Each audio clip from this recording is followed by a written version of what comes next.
প্রিয় সপ্তম শ্রেণীর শিক্ষার্থীরা, শুভেচ্ছা নিও। আজকে আমি তোমাদের জীবন ও জীবিকা বইয়ের পঞ্চম অধ্যায় আমার জীবন আমার লক্ষ্য এর ৮১ পৃষ্ঠার ছক সমাধান করে দেব। প্রথমে তোমাদের বলবো, যারা আমার চ্যানেলটি সাবস্ক্রাইব করো না তারা আমার চ্যানেলটি সাবস্ক্রাইব করবে এবং আমার সাথে থাকবে। তাহলে চলো আমরা ক্লাস শুরু করি। নিজের পছন্দ বা আগ্রহ ও যোগ্যতা। পছন্দ হলো কোনো কিছু ভালো লাগা, অর্থাৎ কোনো কাজ করতে যদি আমাদের ভালো লাগে তাহলে সেটিকে আমাদের পছন্দের কাজ বলা যায়। আর আগ্রহ হলো কোনো কাজ করার ইচ্ছা। সাধারণত পছন্দের কাজ করতে সবাই আগ্রহ প্রকাশ করে থাকে। অন্যদিকে কোনো ব্যক্তির যোগ্যতা হলো শারীরিক মানসিক সামর্থ্য বা সক্ষমতা বা পারদর্শিতা। সহজ কথায় বলা যায়, সামর্থ্য হলো কাজ করার শারীরিক ও মানসিক সামর্থ্য ও সক্ষমতা। আমাদের যদি কোনো বিষয়ে বা কাজে আগ্রহ থাকে তাহলে সে কাজ দ্রুত শেখা যায়, অর্থাৎ কাজে আগ্রহ থাকলে যোগ্যতা অর্জন সহজ হয়। অদম্য আগ্রহ তখন নিয়মিত প্রচেষ্টা আর অনুশীলনের মাধ্যমে যোগ্যতা অর্জন নিশ্চিত করতে অনেক সহায়তা করে। আবার উল্টোটাও হতে পারে, সামর্থ্য না থাকলে অনেক আগ্রহ থাকা সত্ত্বেও কাজটি করা সম্ভব নাও হতে পারে। যেমন আমাদের কেউ হয়তো অ্যানিমেশন খুব পছন্দ করে এবং তার খুব শখ বড় হয়ে সে অ্যানিমেটেড কার্টুন মুভি বানাবে, কিন্তু আঁকাআঁকিতে সে ভীষণ অদক্ষ, একদম আনাড়ি ধরনের। সেক্ষেত্রে তার শখ বা আগ্রহ থাকলেও এ বিষয়ে নিজেকে যোগ্য বা উপযুক্ত করে তোলা অনেক কঠিন। ষষ্ঠ শ্রেণীতে আমরা নিজেকে চেনা নামে একটি ছক পূরণ করেছিলাম। এরপর নিজের ইচ্ছা তালিকা তৈরি করেছিলাম, তা নিশ্চয় তোমাদের মনে আছে। আমরা নিজেকে আবিষ্কারের জন্য, অর্থাৎ নিজের আগ্রহ ও যোগ্যতা সম্পর্কে আরও সুস্পষ্ট ধারণা পাওয়ার জন্য এবার নিচের ছকটি পূরণ করব। এখানে একটি ছক দেওয়া আছে, নিজেকে জানা। পছন্দের কাজ, ফুল বানানো।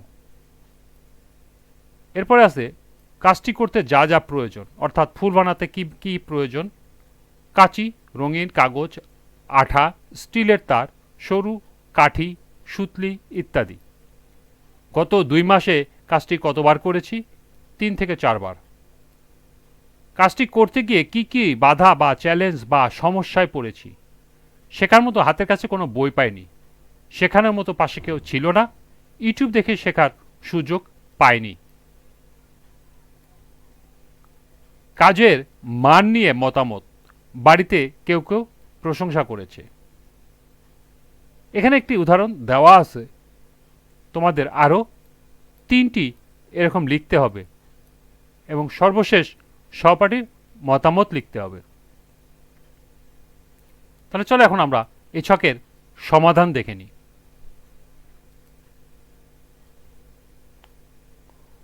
পছন্দের কাজ, ওয়ালমেট বানানো। কাজটি করতে যা প্রয়োজন: এক রঙের কাপড়, কটন বাড, কাঁচি, আঠা, পুরোনো কার্টুন বক্স ইত্যাদি। গত 2 মাসে কতবার কাজটি করেছি? 2 বার। কাজটি করতে গিয়ে কি কি বাধা বা সমস্যা বা চ্যালেঞ্জে পড়েছি? কাপড় ক্রয়ে খরচ বেশি হয়ে যায়, শেখানোর মতো পাশে কেউ ছিল না। কাজের মান নিয়ে মতামত, বাড়ির সবাই প্রশংসা করেছে। 2 নম্বর, শোপিস বানানো। কি কি প্রয়োজন? পুরনো কার্টুন বক্স, কালার পেপার, রং, তুলি, আঠা, সুতা, তার ইত্যাদি। কাজ গত 2 মাসে কতবার করেছি? 3 থেকে 4 বার। ভালোভাবে শেখার সুযোগ হয়নি, কার্টুন বক্স বেশি পুরনো ছিল এবং নষ্ট ছিল। বাড়ির সবাই প্রশংসা করেছে। সর্বশেষ, ছবি আঁকা। কি কি প্রয়োজন? আর্ট পেপার, রং, তুলি, বোর্ড, পেন্সিল, মার্কার, রাবার ইত্যাদি। গত 2 মাসে কতবার করেছি? 5 থেকে 6 বার। স্বীকৃত প্রতিষ্ঠান থেকে শেখা হয়নি, রঙের মান ভালো ছিল না।